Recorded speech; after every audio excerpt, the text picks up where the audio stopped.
म्याडमको comment आएको रहेछ, पेट मात्रै घटाउन कुन व्यायाम गर्ने, अरू बढी घट्न भएन। अब हजुरले पेट मात्रै घटाउनको लागि पेटमा दबाब पर्ने खालको व्यायाम गर्नु पर्यो हैन। तल्लो पेट माथिल्लो पेट दुवैमा फोकस गरेर गरेको राम्रो। अब हजुरले तल्लो पेटको व्यायाम गर्नको लागि जुन जुन व्यायाम हजुरले यो तल्लो भाग खुट्टा उचालेर गर्नुहुन्छ, खुट्टा उचालेर त्यसले तल्लो पेटलाई घटाउँछ। जस्तै हजुरले यसरी तल म्याटमा सुतेर पल्टेर गर्न सक्नुहुन्छ, खुट्टा माथि तल माथि तल हैन। अर्को यसरी हात पनि लग्दै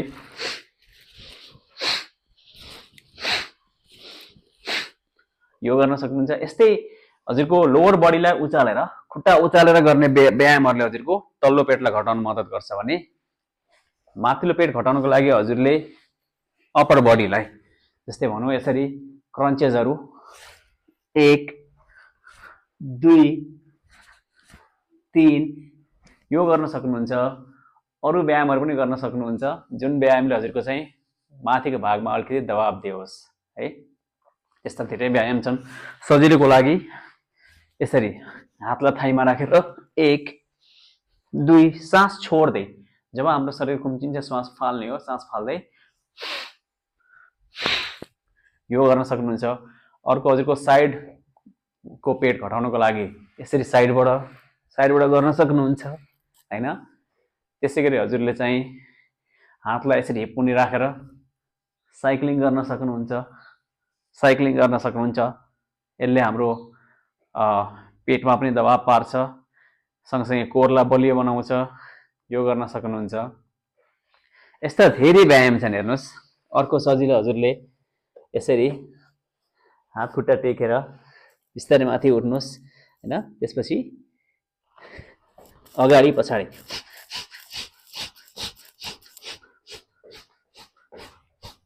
है यो गर्न सक्नुहुन्छ।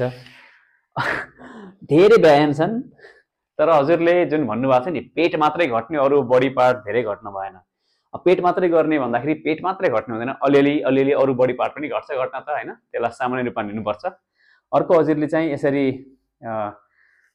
पेटको व्यायाम गर्नको लागि खुट्टालाई पनि माथि यसरी सास फाल्दै गर्न सक्नुहुन्छ। यसकै भेरिएसन स्वरूप हात खोलेर यसरी गर्न सक्नुहुन्छ हैन।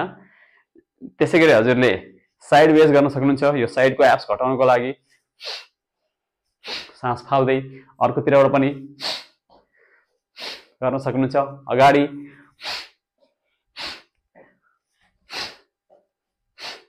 यस्ता धेरै व्यायाम छन् हेर्नुस्। अर्को अब्लिक रोटेसन गर्न सक्नुहुन्छ। सास फाल्दै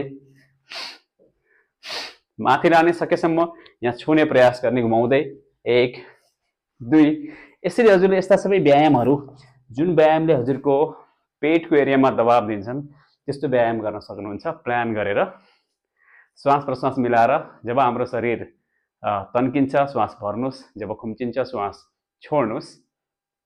अनि यो पेट घटाउनको लागि व्यायाम गरेर मात्रै हुँदैन, हजुरले आफ्नो खानेकुरा पनि मिलाउनु पर्छ। एकदमै हजुरले खानेकुरामा पनि ध्यान दिनुपर्छ।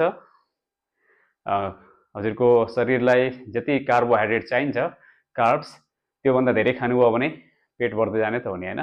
त्यसले गर्दा खानपानमा पनि ध्यान दिनुहोस्, निद्रा पनि पर्याप्त हुनु पर्यो, सबै कुरा मिल्नु पर्छ। र बिस्तारै हजुरको पेटको फ्याट भिसरल फ्याट घट्दै गयो भने शरीर पनि चिटिक्क राम्रो बन्दै जान्छ है त। आशा छ हजुरले केही न केही जानकारी पाउनुभयो र व्यवहारमा उतार्नु हुनेछ। अल द बेस्ट हजुरको फिटनेस जर्नीको लागि।